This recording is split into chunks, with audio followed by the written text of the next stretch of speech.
Mhm. So I think we can begin.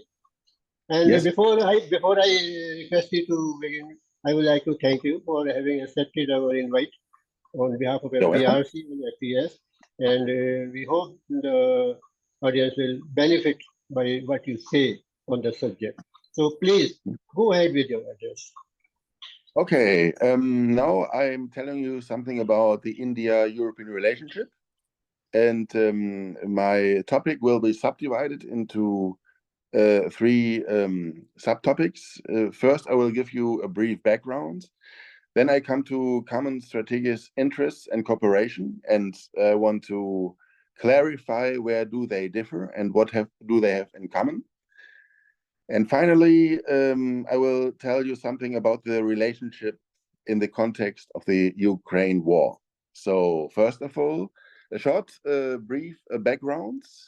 So the relations between the European Union and the Republic of India are currently defined by the 1994 EU-India Cooperation Agreement. The EU is a significant trade partner for India, and the two sides have been attempting to negotiate a free trade deal since 2007. Indo-EU bilateral trade, so excluding service trades, stood at 104.3 million US dollars in the financial year 2018 until 19. I think that is a huge amount, I think. So furthermore, the India-European Economic Community, in brief, the EEC relations, were actually established in the early 1960s. The joint political statement of 1993 and 1994 cooperation agreements were the foundational agreements for the bilateral partnership. Actually, in 2004, India and the European Union became so-called strategic partners. A so-called joint action plan was agreed upon in 2005 and updated in 2008. In the EU, joint statements was published in 2009 and 2012 following the India-European Union summits. EU-India relationship has been qualified as high on rhetoric and low on substance.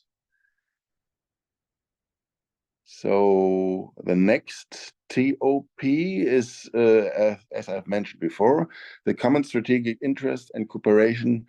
Where do they differ and where are they common or similar? I begin with the free trade negotiations. India and the EU have been working on a broad-based trade and investment agreement, the so-called BTIA, since 2007.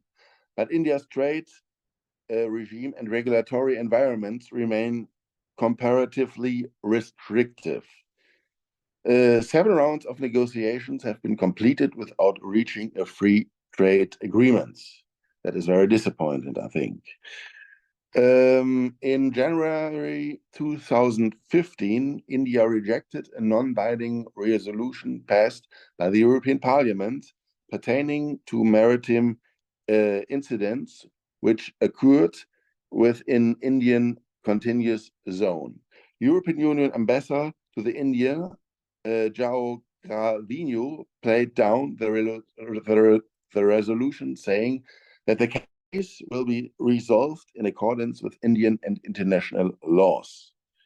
So India-EU FTA negotiations restarted actually in 2022, and both sides are still aiming to conclude the negotiations by 2024. Nuclear energy. So the EU and India agree on the 29th September of the year 2008 at the EU-India summit in Marseille in France to expand their cooperation in the fields of nuclear energy and environmental protection and deepen their strategic partnership. The former India Prime Minister Singh was also cautiously optimistic about cooperation on nuclear energy. He added that EU and India have really a lot of common values and the two economies are complementary to each other. European Commissioner President José Manuel Barroso expounded the joint action plan on adjustments of the EU's strategic partnership with India, saying the two sides will strengthen cooperation on world peace and safety, sustainable development, cooperation in science and technology, and cultural exchanges. Reviewing the two sides' efforts in developing the bilateral strategic partnership, the joint action plan recounts that in politics, dialogue and cooperation have enhanced through regular summits and exchanges of visits, and that in economy mutual investments have increased dramatically in recent years. Dialogue in macroeconomic policies and financial services has established, and cooperation in energy, science and technology, and environment has been launched, yes. India-EU cooperation on climate change. In the realm of climate change, India-EU relations have witnessed a commitment of international agreements such as the Kyoto Protocol and the Paris Agreements. They have been collectively pushing for a comprehensive framework for global governance and climate change. Notwithstanding all these progress made so far, the potential for India-EU cooperation in solar and green hydrogen still remains largely untapped. India-EU cooperation on data protection and regulation. In the 15th India-EU summit, both sides highlighted on driving a so-called human-centric digital transformation. The roadmap 2025 document for the first time reflected the need to build effective cooperation on data protection and regulation. The differences in regulatory frameworks for data protection in India and the EU surfaced during the trade negotiations, wherein the EU refused to accord India with data secure status. India and the EU have committed to work together in developing new standards and approaches for the international ICT standardization since 2015 during the 15th India-EU summit. Both sides agreed for further convergence of the regulatory frameworks through data adequacy decision for the facilitation of cross-border data flow, as well as engaging in dialogue regarding safe and ethical usage of AI and 5G. Galileo. India has contributed towards the EU's satellite navigation system. Trade and Technology Council. In April 2022, the EU and India agreed to set up a Trade and Technology Council, in brief TTC, to set up on cooperation. It has been established as the coordination platform to access key trade, trusted technology, and security challenges. On the May 16th, 2023, the European Union and India had their first ministerial meeting of the TTC in Brussels. Ministerial meetings of the TTC will take place at least once a year, with the venue alternating between India and the EU. The next ministerial meeting is scheduled for early 2025 in India. The next topic is the relationship in the context of the Ukrainian war.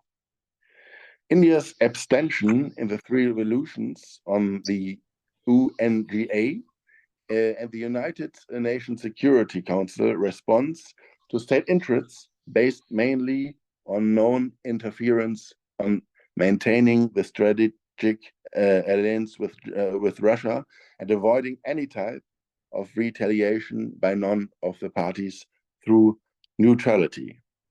This is understood taking into account India's dependence on Russia.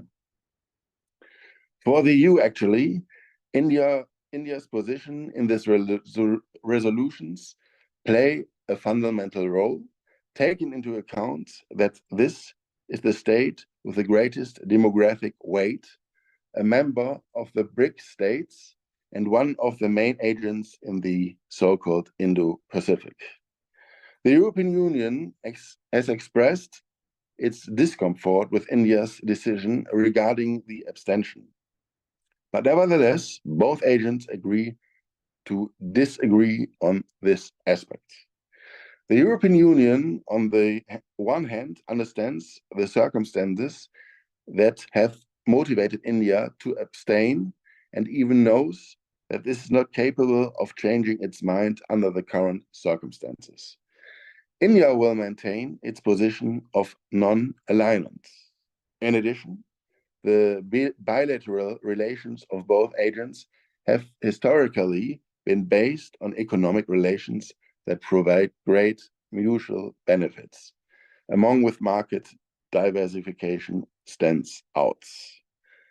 Finally, the EU and India should not lose the focus on the objectives derived from the EU-India strategic partnership. A roadmap to 2025 as they share India as a common competitor. So that was my overview of the topic. Mr. Tobias, you have comprehensively covered the background and present-day scenario and the relationship between India and the EU. There are a few issues that still needs to be confronted and cleared. There was a lot of criticism about India's stance on Ukraine in the West as well as in the European Union. India said that this is not a time for war, it is a time for peace. Both sides should work for peace instead of taking sides and all that. And secondly, so far the alignment is concerned, now India, instead of non-alignment, believes that it is an era of multi-alignment. You have to align with multifarious blocks and countries individually at the individual level. So our stand is very much influenced by our own economic or political or strategic considerations. So what's wrong with that? I mean, there was a lot of criticism in European Union nations that about supply purchase of oil from Russia and all that. And foreign minister was a little critical of European Union to stand that you consume so much of gas and all that, you are looking for your own problems, but we also have to look to our own interest and all that. So the best thing is to have a talk, peace talks, either through some forum or through UN and all that. And I think India will not hesitate to speak for peace. Let there be peace in Ukraine. I mean, war is not a solution to the problem that have arisen. So what do you have to say about India's response to Ukraine war and in the light of the criticism in the European Union nation? I think India itself should remain its neutral position, especially concerning Russia, and not taking any influences on geopolitics in this case. So in sum, the neutral role for India, from my personal perspective, would be ideal. So no influence, not saying let's tend to the EU or let's tend to Russia. Let's be neutral and everything will not be fine, but will be better, I think.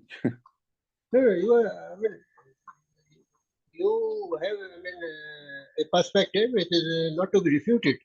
But the issue is we want peace in Ukraine, not war. That is the emphasis India lays upon. The war between NATO nations and American supplies, this is not going to solve the problem. The war may go on for years. Second World War went on for 5 years. So is that a solution to the problem that Ukraine crisis is created? What is the solution according to you or the European nations to this problem? How this problem should be solved?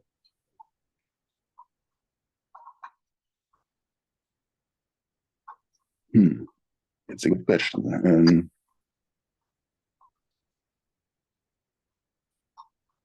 The fundamental question is how to avoid war. How to avoid war. Continuation of war is not the solution to the problem. It's not good for world peace. If there is, I tell you, there was one hot spot in Ukraine now. Another hot spot has come from Middle East, and I think the world cannot bear the impact of these two hot spots. Almost war-like, situation in these two areas. So peace is the only solution. How to bring about peace, particularly about in Ukraine? How do you look at it? Yes, perhaps you can motivate Russia and the Ukraine to sit on the same table and, yes, negotiate about further solutions, peaceful solutions, and not continuing with leading a war against each other. So I think the aspect of negotiation would be to be put in the forefront. India has offered its, services to any party, whether it is Ukraine or Russia or UN and all that. If you take an issue to an international forum and you take a public stand, it is very difficult to withdraw from that. Once you have taken a position, you have to continue to take that position. But I think the parties to the issue should sit over the table, and India has offered its services for mediation between the two sides. It is for the two sides to take up their position. If they agree, then not only India, any country can play that role of peacemaking. So the initiative should come from both sides, Russia as well as from the Ukraine. And on what terms? That is a crucial question.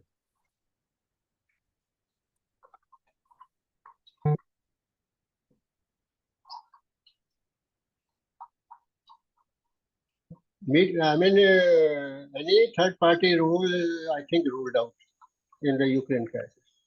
The parties concerned should sit over on the peace conference table. And I think India had offered only services. Prime Minister Modi had openly speaking that, yes, we are prepared to play our role, provided both sides agree to it. So how do you look at it? How the peace can be brought to Ukraine? This is not a question of India's taking a stance in war. India is for peace, not for war. We want peace. I do know that. Yeah. I think the only way is to sit on the table, at the table, and to discuss with the aid of the EU, of course, as influencer, and negotiation is the only way out, from my personal perspective. But do you think both sides are really willing to sit over for peace, Ukraine and Russia? How do you look at the stance of Ukraine? On the one hand, they are asking for NATO forces, NATO arms and all that, and on the other side, they are saying that we want peace. Both things can't go together. That is the whole issue. Same is the case with Russia. And, it's taking a very heavy toll on Russian resources. And it's not an easy task. It's a very difficult task for a major power like Russia or US, any country.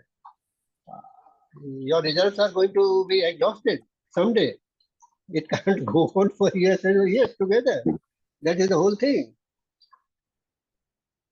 And I think the criticism of purchasing Russian oil was, I think, misplaced because UN nations, they are also looking to their own, interest of gas, and they knew that they are going to suffer badly if the gas supply is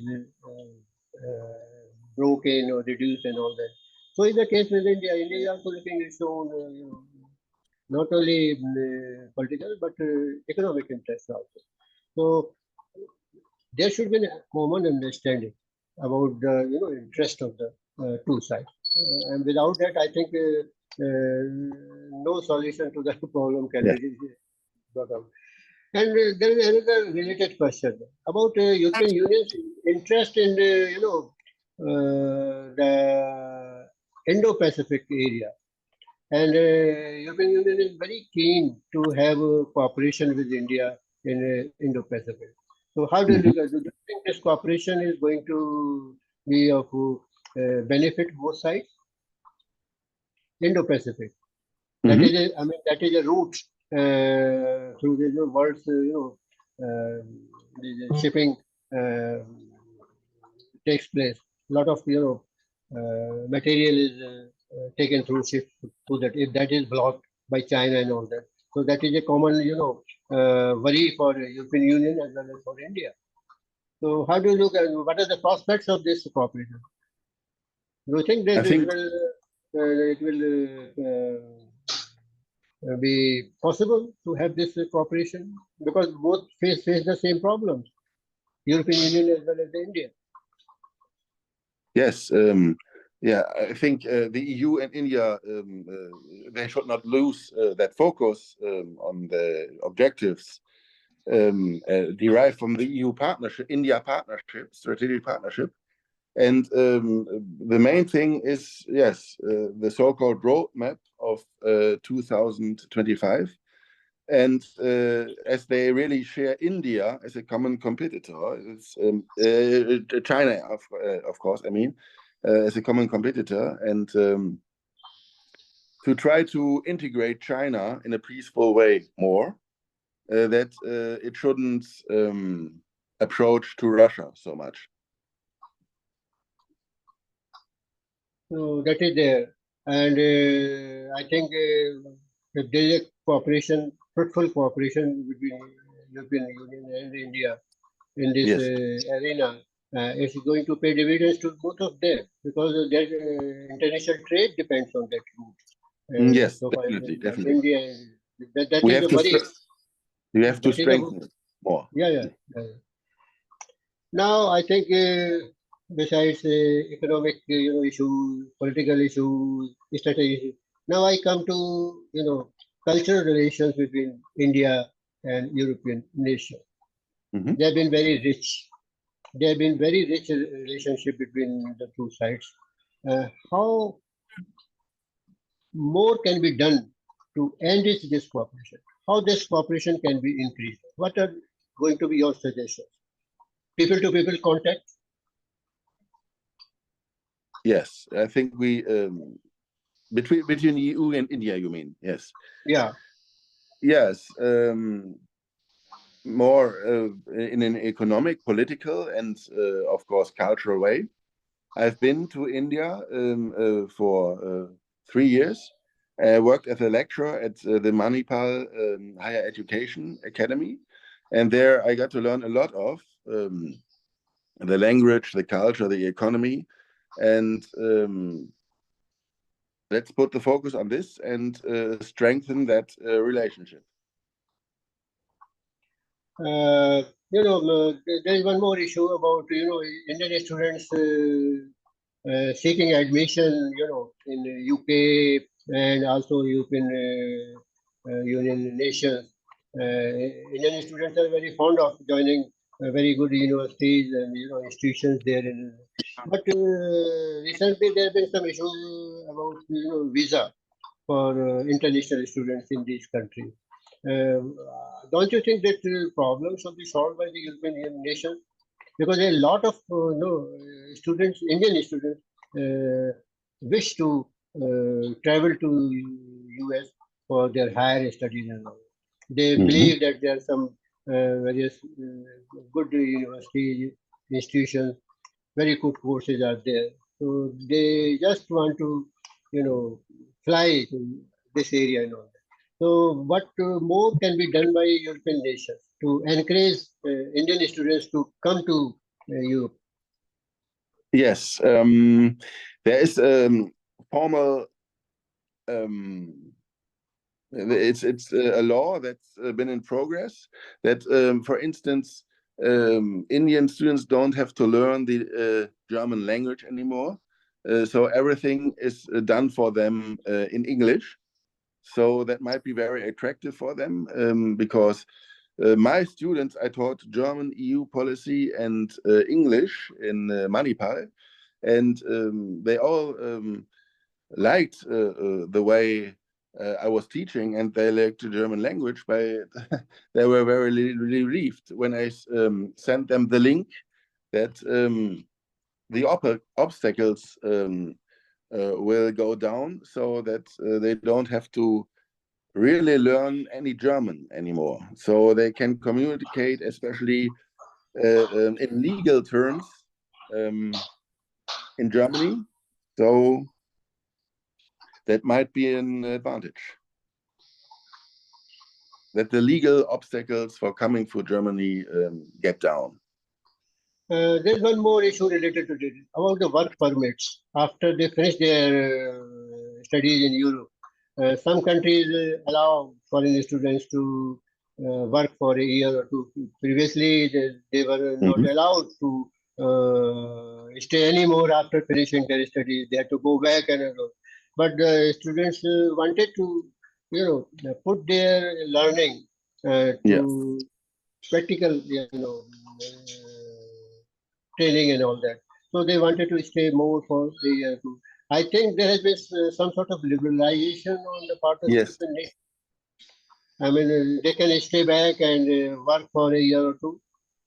Yes, I think so. Yes, the liberalization will be more extended, more and more, and so that the OPEX stills get lower and lower, so that they don't have to wait 2 years anymore for coming to Germany. So it's a kind of progress, a legal progress. Okay. Ajay, what about the intensive incentives that European nations can offer to Indian students so that they come in great numbers? I mean, scholarships, Yes. fellowship, some sort of financial assistance. Have you any idea about these financial assistance international students, particularly from India? Some scholarship have been instituted by the governments of various European nations. Yes. So, what about the people-to-people contact? Traveling to Europe, I mean, it is a fantasy for Indian people. They love to Yes, spend their especially. summer, Switzerland and all that. Whereas, films have been have their shootings in Switzerland and all that. These, some areas are, some locations are very, very popular. Newer, locations are being searched for by the film people and all that. And I am told that Indian films, some Indian films are very, very popular in some European nations. Yes, And yes, they are. yeah, They are known and, for their good knowledges towards electronics, IT. yeah, They are they have the call to be very busy and very clean and very punctual, and we all like that in Germany, of course. And so they are one of the most popular guest nations we actually have there. Have you got any idea about any Indian film star or actress being very popular in European countries? Do you see Indian films? No. Yes, during my stay in Manipal, Yeah. I saw some movies. Yes, of course, in Hindi I couldn't understand anything, but it was very instructive, Yeah. very informative. I like that Yeah. way they were made in a very Yeah. traditional way. Bollywood, yeah, Yeah. and a roommate of mine, she came from Poland, and she taught Hindi and Polish at the department, and she was a really big fan, very enthusiastic about the all Bollywood stuff, and so Yeah. we went to cinema very often, and it's a good piece of culture. Yeah. I think if not anything else, but I think the shooting of films in European nations, particularly in Switzerland or other countries, must have attracted you. I mean, you could have very well, pointed out that this is the location here in some European nation and all that.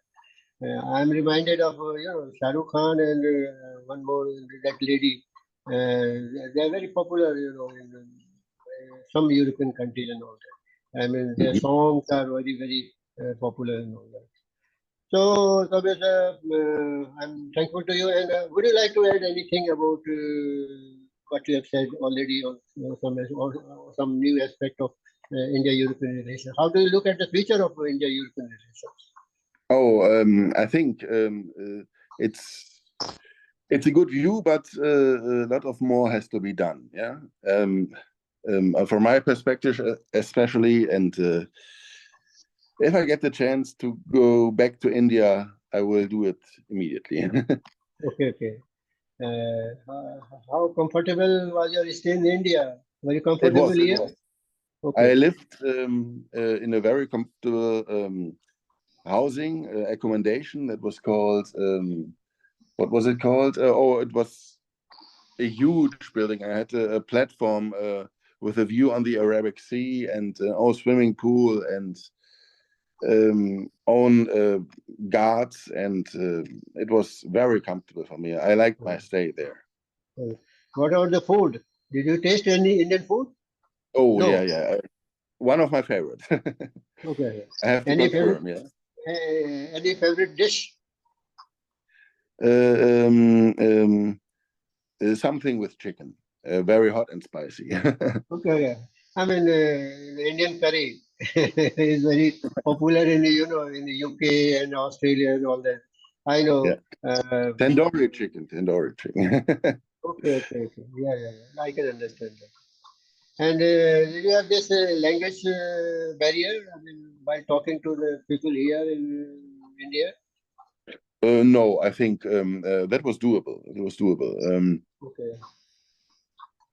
So there, I had no really problems to integrate myself there, and Yeah. I read a lot of books and yeah about it, and so the shift was not that complicated as I mentioned before. Okay. No, it was a good, Yeah. Did you instructive visit? time. Yeah. Did you visit any historical or place or a heritage city or location in India besides your own places where you were living? Yes, I have to stress that Goa was really one of my favorite hotspots. So Okay. I spent Easter there, and I think in the year 2019. Yes, I think so. And Yeah. it has a good cuisine. It was cultural, diversified, and there were Portuguese influences, Arabic influences, Indian influences, of course, and it's has a strong economic power, and it's very liberal minded. So I really adored that stay there, and they it was perfect Easter for me. Okay. One thing more, I mean, these are personal questions, but they reflect on on the mindset of the people coming for European. That's why I'm asking these questions. Now I would like to come to Indian costumes and Indian dresses, particularly Indian saris. Are you fascinated by Indian ladies wearing saris and all that? Yes, Indian study in general. Yes, there were. I worked at the Department of Languages, and Okay. there I even taught European politics, of course, and I Yeah. taught English and German, but a lot of teachers taught French and Spanish and Polish and Italian. It was very diversified, so I came into contact with several good language influences, Okay. and especially, of course, with Tegulu and Tulu locally, of course, yes. Okay. Yes, Hindi, of course, but Kannada was one of the most used common language. Any popular Indian word do you remember? I mean, which is very common to use in India, Hindi word. Indian bars. Okay. Yes, a lot of, because it was a study town, and they had really a lot of opportunities for the privacy for Indian students, and I like that Tiger Circle bar especially. That was around the corner where I lived, and Okay. had good, fine Indian cuisine, good people there, intelligent people, educated people you came into contact with, and I made a lot of friends there, and I learned a lot about the culture, and it was a really good exchange. Oh, this So, is too. how did your Indian friends greeted you by saying namaste, or I'm how sorry. they greet? I mean, how you were greeted by the Indian people, particularly students? I mean, namaste is a very common Yes, salutation. I Namaste. contacted them, and they contacted me mutually, Yes. and so a network emerged very Yeah. quickly. Yeah. So I really liked, I adored that time. And Okay. if Okay. there's an opportunity, I would be the first to return to India. Okay. So I think you had very pleasant and very good memories of your stay here in India. We hope Mhm. you are back to India anytime sooner or later, and Mhm. can again chat with you on Zoom and Mhm. learning something from your own experience, from your perspective. That's why I decided to have a talk with you, and Oh, that so was that fantastic, because because I mean, we learn from each other. I mean, you yes, learn yes, something yes, and we learn continuously, more. continuously. Yes, So, that anything more you would like to say? so if you have an occupational opportunity for me, please just inform me. I could be there as soon as possible. Okay, okay. Really? Let us see. Let us see. Let us wait for the time to come. And Yes. with that, I think I will close this session with your permission. And Mhm. we have learned a lot about European Union as well as your personal inclinations, Mhm. choices, preferences. Yeah. So it was a wonderful session and all that. So with Yeah. your permission, I would like to close the session. Okay. Okay. Thank you. Okay. I hope Thank you. to hear soon from you. Okay. Okay. Danke. Thank you. Thank you. Thank you very much. Have a nice day.